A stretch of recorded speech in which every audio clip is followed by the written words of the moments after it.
African students stuck in the war between Ukraine and Russia are wondering how they will make it back home. Ghanaian students evacuated from Ukraine arrived home recently, as reported in that report.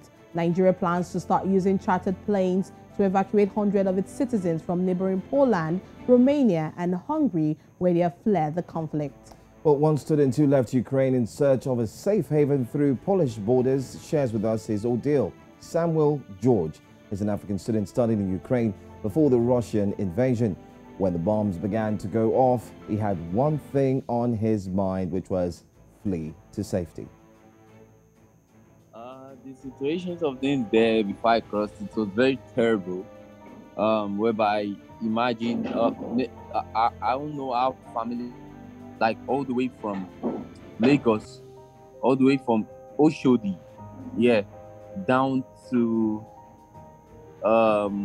Ibadan. Let's use Redeem Camp, for instance, is blocked. When I mean blocked, I mean standby traffic, no moving, like no, it's not moving.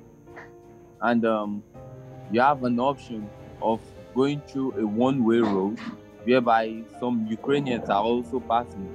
But if you pass there, they're going to chase you. Police at the front checkpoint, they're going to chase you back because of you're a foreigner. Because I don't know, it happened to me a lot because I was driving and at some point the traffic was much and we're stuck and some people were waiting for me at the border, but I needed to cross and I had to hasten it up. And also there was one of our friends that got ill inside the bus, inside the car. It wasn't feeling too good. So we had to go through a fast route. And going through that fast route, we met some police at the front at the checkpoint, and they had to like chase us back. And the fact that they had to chase us back is not really the issue. But one of them broke the windscreen of my car. We don't have arms. We don't have arms. We are students. We are students. We don't have arms. We don't have arms. We have nothing. We are students. We are students. We are students. There was no safe place to stay because everywhere was actually terrible. It could actually eat up.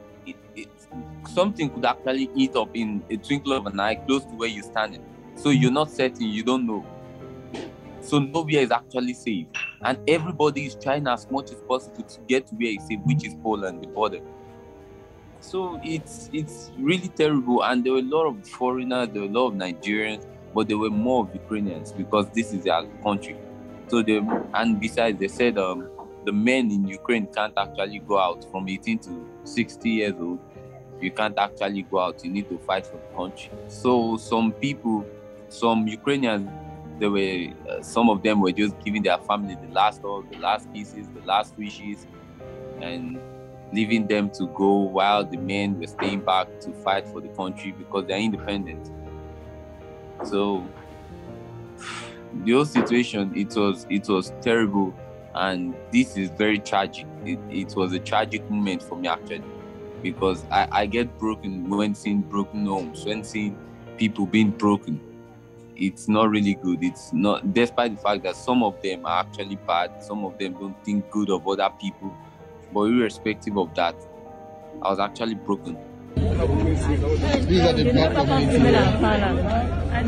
They are not allowing any black people to enter inside the gates. We are all here. It's only Ukrainians that they are allowing in. Even the ones with kids, they're not allowing them in. Really happy here. For days, and nobody's asking any questions. Only Ukrainian women and kids they are allowing in. Such heartbreaking stories, and these videos have been circulating in social media. Everyone has been talking about the scenario. But Joe, you know, it's not just Africans that have been affected. Foreigners, if you're from Israel, if you're from Morocco, if you're from South Africa, we've had a lot of reports. Indians have also come out to give their own report, talking about how their own nationals have not been given access to leave via the border. And a lot of people are coming out to complain at this point. It's a big problem, and we're also happy now that the man you saw in the video was able to cross into Poland. And like he mentioned, other borders are equally being opened and lots of people have started to move in. But the EU report is what gets me thinking as well, the African Union, that a lot of Africans are now being stopped one way or the other, and some are being conscripted into the army to join the fight. And guess what? Some of the Africans are